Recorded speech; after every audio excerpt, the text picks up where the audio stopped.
గురువుగారు ఇష్టపడ్డ అమ్మాయిని గాని, అబ్బాయిని గాని దక్కించుకోవాలనుకుంటే తాంత్రికంలో ఏమైనా మార్గాలున్నాయా? ఇష్టపడ్డ అమ్మాయిని కానీ అబ్బాయిని కానీ మన వైపు తిప్పుకోవడానికి హ్మ్. తాంత్రికంలో వశీకరణ అనేటువంటి పేరుంది. ఓకే. ఈ వశీకరణ అనేటువంటిది ఇప్పుడు చాలా మంది ఏంటంటే ఫేస్బుక్లోని వీటిలో మేము వశీకరణ చేస్తామని చెప్పి నమ్మసిస్తున్నాం. అది ఖచ్చితం కాదండి. హ్మ్. ఫోటో తీసుకుంటే వశీకరణ కూడా కాదు. ఓకే. అలా అనుకుంటే ఏ హీరోయిన్ ఫోటో మన దగ్గర అప్డేట్ ఎప్పటికప్పుడే ఉంటాయి, అవును. ఫోటోషూట్లో అప్డేట్ ఉంటాయి. కానీ ఎలా చేస్తారు అంటే హ్మ్.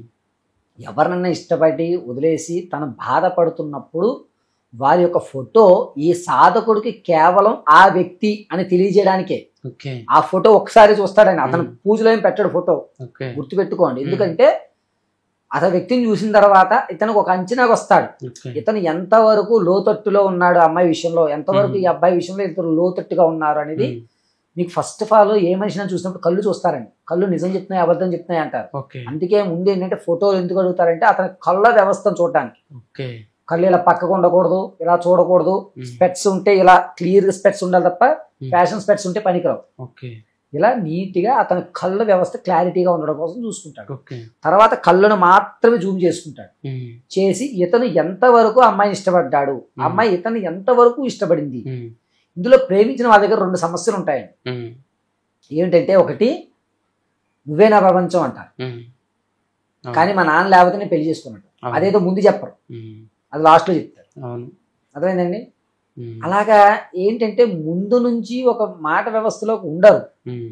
అదేదో ముందు అంటే క్లారిటీ ఉండేది. హ్మ్. ఇప్పుడు ఏమైపోతుందంటే తెలుగు సాంప్రదాయాల్లో ఒక నానుడు ఉంది. హ్మ్. ఈ పదం వాడుతున్నాను తప్పుగా అనుకోవద్దు. తొడబంధం 90 ఏళ్ళు ఉంటుందని సామెత. అవును. ఒక్కసారి స్త్రీ పురుషులు ఇరువురు కలిశారనుకోండి, హ్మ్. ఎట్టి పరిస్థితుల్లోనూ కూడా ఆ బంధం కొనసాగుతుంది. ఎక్కడొక్కడ ఎప్పుడప్పుడు ఎలాగోలా. ఓకే. అయితే వీళ్ళిద్దరూ రమించిన తర్వాత దాన్ని గాంధర్వ వివాహం అంటారు. పూర్వం రాజులు అరణ్యాలకు వెళ్ళినప్పుడు ఎవరినన్నా చూసి గాంధర్వ వివాహం తాళి కట్టడం ఇవే ఉండవు, ఓకే. సంసారం చేసేసేవారు. దాన్ని గాంధర్వ వివాహ యుక్తంలోకి లాగేసేవారు. ఓకే. గంధర్వులు చూస్తుండగా చేసేసుకున్నాను, అసుర సంజీవేళ చేస్తున్నాను, పంచభూతాల సాక్షిగా నేను నిన్ను వివాహం ఆడతాను, నిన్ను రాణిగా చేస్తా అని చెప్పి చేసేసుకునేవారు. ఓకే. ఇలా తనవు మనసు మొత్తం రెండింటినీ కూడా అబ్బాయి అయితే అమ్మాయికి, అమ్మాయి అయితే అబ్బాయికి ఇచ్చిన తర్వాత తను ఎంతవరకు డెప్త్కి వెళ్ళాడు అనే విషయం అర్థమవుతుంది. ఓకే. అర్థమైన తర్వాత ఆ పిల్లవాడికి సంబంధించి ఏదైతే ఇష్టం ఉంటుందో దాన్ని అక్కడతో ఆపుతారు. ఓకే. ఈరోజు నాకు ప్రభాస్ గారు ఇష్టం, రేపు బన్నీ ఇష్టం, ఎల్లుండ విశ్వక్షేణ్ ఇష్టం. ఇలా తన ఇష్టాలు మారుతాయి. కానీ అల్టిమేట్గా ఒక ఫస్ట్ ఇష్టం ప్రభాస్ అనే ఇష్టం అలా ఉండిపోతుంది. ఇంతమంది వచ్చినా ఇది ఇదే. దీన్ని మనం హైలైట్ చేయడం అంటే ఈ రెండిటి ఆలోచన రాకుండా చేయడం, అంటే ఇతర ఆలోచన చేయకుండా ఆపుతాం. ఓకేనండి. మనం ఎప్పుడూ కూడా ఒక మనిషిని ఇష్టపడతామంటే తన కోసం ఆలోచిస్తూ ఉంటాం. ఆ ఆలోచన ఆపుతాం. ఆపి నువ్వు ఏదైతే ఇష్టపడ్డావో, నువ్వు ఏదైతే కోరుకున్నావో యద్భావం తద్భవతి అంటారు. ఏ భావంతో అయితే చూస్తావో అదే భావం నీకు కలగాలని చుట్టూ ఉన్నటువంటి వాళ్ళని మళ్ళా నీకు ఆ వ్యవస్థని ఏర్పాటు చేసి అమ్మాయిని దగ్గర తీసుకురావడానికి 54 రోజులు పడుతుంది. 54 రోజులు రాత్రి వేళ, అది కూడా 12 గంటల నుంచి 2 గంటల 43 నిమిషాల మధ్య సాధన చేయాలి. వాళ్ళ వస్తువులు అనేవి ఉన్నా లేకపోయినా పర్వాలేదు, కానీ ఖచ్చితంగా ఫోటో కళ్ళు మాత్రం క్లారిటీ ఉన్నారు. కళ్ళు ఒకటే, ఇంకేం అడగం, కళ్ళు ఒకటే క్లారిటీగా ఇస్తాం. ఆ తర్వాత కొన్ని వస్తువులు ఉంటాయి, అవి మనం వాళ్ళ ఇళ్ళ దగ్గర వదలాలి.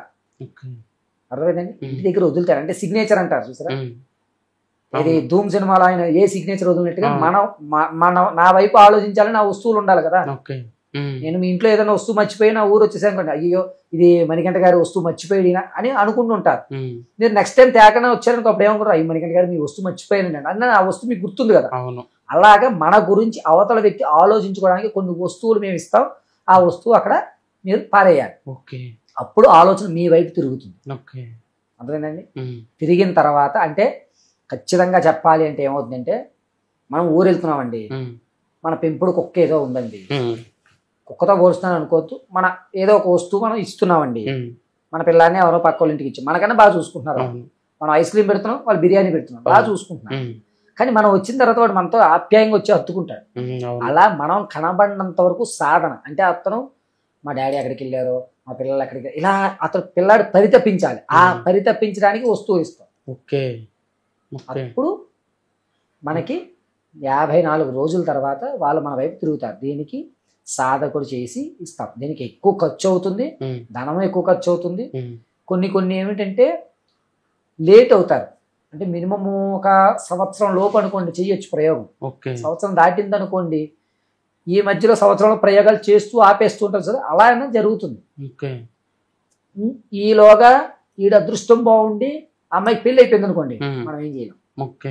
పెళ్లి కానంత వరకు లాగచ్చు, పెళ్ళి అయిన తర్వాత కూడా లాగచ్చు. కానీ పెళ్ళి అయిన తర్వాత లాగడానికి ఎక్కువ టైం పడుతుంది, సాధన ఎక్కువ చేయాలి.